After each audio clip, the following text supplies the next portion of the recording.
প্রিয় দর্শক, কাছে এবং দূরে দূরে এবং কাছে এই মুহূর্তে যে যেখানে থেকে আমাদের এই ভিডিও দেখছেন সবাইকে স্বাগতম।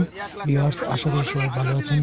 দেখতে পাচ্ছেন এখানে পুলিশ, ট্রাফিক পুলিশ কিভাবে চালকদের সাথে কি ব্যবহার করছে সেটি আপনাদেরকে দেখানোর চেষ্টা করছে। আপনারা দেখবেন, আমরা জানার চেষ্টা করব এখানে কি হয়েছে। তো দেরি না করে চলুন আমরা জানার চেষ্টা করি।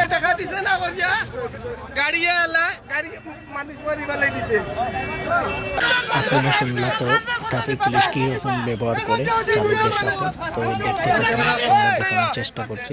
আর বিস্তারিত দেখবেন, আমাদের সাথে থাকবেন। এই ভিডিওটা শেষ থেকে শুরু পর্যন্ত দেখতে থাকুন। পুলিশ কী করছে পাবলিকের সাথে, চালক কীভাবে তাদের সহ্য করে।